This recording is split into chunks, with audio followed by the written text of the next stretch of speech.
Dans cette capsule, nous allons revoir les différentes distances dont on peut entendre parler en sécurité routière. Ces notions ont déjà été vues en cours de mathématiques, il ne s'agit donc que de rappel. En sécurité routière, tout est une question de distance. Lorsqu'on perçoit un obstacle sur la route, on doit arrêter notre véhicule pour éviter l'accident. Il y a alors deux phases, un temps de réaction et un temps de freinage.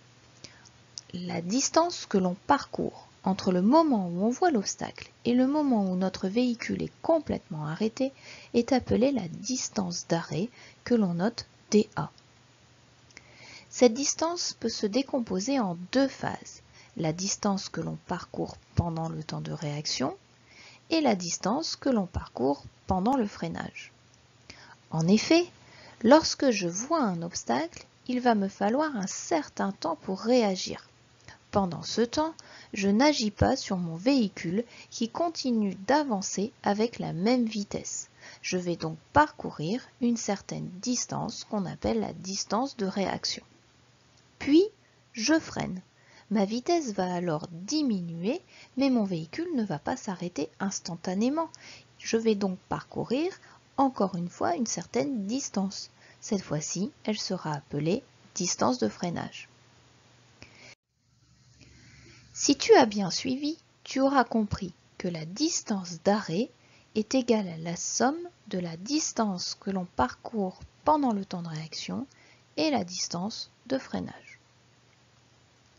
La distance de réaction dépend de l'état du conducteur. On peut la calculer en utilisant la formule D est égal à V fois T. V représente la vitesse du véhicule en mètres par seconde et on notera TR, le temps de réaction du conducteur en secondes. Ce temps de réaction est en général d'environ 1 seconde, mais il peut augmenter dans le cas où le conducteur est fatigué ou distrait par un passager ou son téléphone, ou encore s'il a consommé de l'alcool ou des drogues. La distance de freinage, quant à elle, va dépendre de l'état de la route, si elle est sèche ou mouillée par exemple, et de l'état du véhicule. Pour être en sécurité, tu as compris qu'il faut donc toujours être vigilant à ce qui se passe sur la route et conserver une certaine distance avec le véhicule qui nous précède.